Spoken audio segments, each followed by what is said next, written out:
আমরা কোনো কার্ড চাই না। তারা এই কার্ড দিয়ে আমাদের মৌলিক অধিকার হরণ করতেছে। এই কার্ডের ব্যবসা এই দেশে চলবে না। ওই কেউ লন্ডন থেকে, কেউ সিলন থেকে, কেউ প্যারিস থেকে আয় আমাদের শাসন করবে আর আমরা মাইনা নিব। এবার এটা মেনে নেওয়া হবে। আপনারা গ্যাস বিক্রি করে খান, কোথায় যায় এই টাকা? এই টাকা দিয়ে রাষ্ট্রপতিদেরকে বিদেশে মার্কেট করাচ্ছেন। এটা এই দেশে আর চলবে না। আমাদের মৌলিক অধিকার দিতে হবে। আজকে 30 বছরেরও বেশি সময় ধরে বড় পুকুরিয়া থেকে কয়লা বিক্রি হয়, এটা আপনারা জানেন না? কয়লা তো কারো বাবার একক সম্পদ নয়, ওটা রাষ্ট্রীয় খনিজ সম্পদ। যদি তোমরা উত্তোলন করো, উত্তোলনের ব্যয় বাদ দিয়ে যে লভ্যাংশ আসে সেটা আমরা কেন পাই না? তুমি আমার কার্ড দিবা কেন? তুমি ফ্যামিলি কার্ড দিবা, তার মানে কি ফ্যামিলির দায়িত্ব যদি তারেক দিয়ে নিয়ে নেয় তাহলে আমাদের তো আর কোনো চিন্তা নাই। তাহলে ছেলেরা কি করবে? এই যে মাদকের কারবারি শুরু হয়েছে, কি কারণে কত? বউর চিন্তা নাই, ফ্যামিলি কার্ড দিছে, মাদক ব্যবহার করে সে যদি জেলখানা জায়গা কোনো সমস্যা হবে না। এই যে মাদকের অবাধ বিচরণ বাংলাদেশে তৈরি হয়েছে, আপনারা ইতিমধ্যে লক্ষ্য করে দেখেন এই দেশে আর কোনো ব্যবসা নাই, মাত্র 3টি ব্যবসা আছে। মাত্র 3টি ব্যবসা আছে, পটু, মাদক আর কেরোসিন, ডিজেল, পেট্রোল, এই 3টা ব্যবসা আছে, আর কোনো ব্যবসা নাই।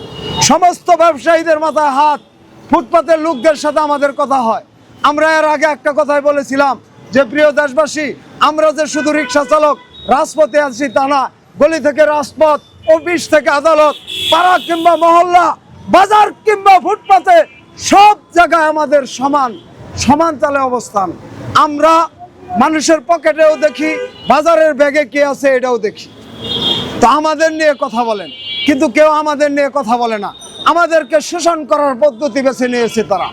এবার আমরা বলতে চাই, সেই সুবিধাবাদী ডক্টর কামালের সংবিধান আর ওই আলী রিয়াজদের লেখা আমরা মানব না। আমরা এবার মৌলিক অধিকারের হিসাব করব। যেহেতু এই দেশ আমার উত্তরসূরিরা স্বাধীন করে দিয়েছে, 24-এ নিজে এই রাজপথে জীবনকে বিপন্ন করে স্বৈরাচার হটিয়েছি, অধিকার এবার আমরা আদায় করে নেওয়ার ব্যবস্থাও জানতে পেরেছি। ওই কেউ লন্ডন থেকে, কেউ সিলন থেকে, কেউ প্যারিস থেকে আয় আমাদের শাসন করবে আর আমরা মাইনা নিব। এবার এটা মেনে নেওয়া হবে না। এবার এই শাসন ব্যবস্থাও মেনে নেওয়া হবে না। তার কারণ হলো আমরা চাইবো মৌলিক অধিকার। আমাদের কোনো ফ্যামিলি কার্ডের দরকার নাই। আপনারা গ্যাস বিক্রি করে খান, আমরা 2000 টাকা দিয়ে গ্যাস কিনে, এই টাকা কই যায়? কোথায় যায় এই টাকা? এই টাকা দিয়ে তথাকথিত রাষ্ট্রপতিদেরকে বিদেশে মার্কেট করাচ্ছেন আর শ্রমিকের গ্রাম এবং রক্ত চুষে খাচ্ছেন। এটা এই দেশে আর চলবে না। 24-এর পরে আর কোন তন্ত্রই আমাদের উপরে আপনারা চাপায় দিতে পারবেন না, যেহেতু গণতন্ত্রের সুষম বন্টন থেকে আমাদেরকে 55 বছর আড়াল করে রাখা হয়েছে। 24-এর পরে যে বৈষম্য দূর করার কথা ছিল, 2 বছর ইতিমধ্যে আপনারা দেখেছেন বৈষম্য দূর করা তো দূরের কথা, যে উপদেষ্টা পরিষদ আমাদের সামনে এনেছিল তারা শুধু রাষ্ট্রীয় বুক করছে, দামি দামি খাবার, ভালো গাড়ি, ভালো বাসায় থাকছে, ভালোভাবে খাইছে, ঋণ করছে, রাষ্ট্রীয় সম্পদ খেয়েছে। তারা কি কোনো কিছুর সংস্কার করেছে? একটি সংস্কার আপনারা দেখান তো, যে এই সংস্কারটি করা হয়েছে। হ্যাঁ, একটি সংস্কার করেছে, সেটা একদম দৃশ্যমান। 2023-24 সালে এই শহরে 3 লাখ অটো ছিল। এই 2 বছর সংস্কার করে 15 লক্ষ অটো বানানো হয়েছে। এই যে সুন্দর একটি সংস্কার উপদেষ্টা পরিষদ করেছে। আর এটা করার মানে কি জানেন? যে এই অটোগুলা কিস্তির মাধ্যমে হয়েছে, উনিও কিস্তি প্রেমিক লোক ছিল, কিস্তির ব্যবসা ভালো হয়েছে। ওনার ওই যে শ্রমিকের 666 কোটি টাকার মামলা ছিল, ওটাও তো খালাস করে নিয়েছে। 6-7টা মামলা ছিল, খালাস। গ্রামীণ ব্যাংকের ব্যাড ট্যাক্স খালাস। উনি তো এখন আরামে আছেন।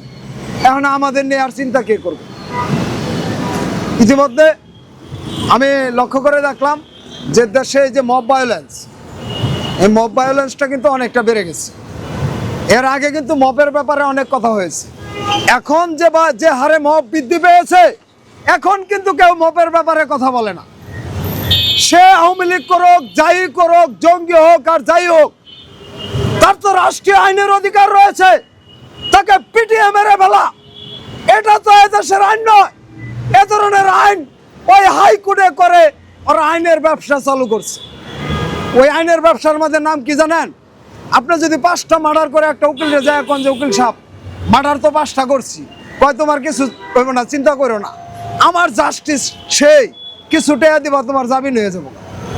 ওই আরেক উকিলের অনুযায়ী যদি কন যে ভাই হয়তো আমার লোকেরা মাইরে ফেলাইছে, কয় কোনো চিন্তা করেন না, আমার প্রসিকিউটর এত দামি, আপনার যে হত্যা করছে তার ফাঁসি হয়ে যাবো গা, এখন খালি মাল দেন।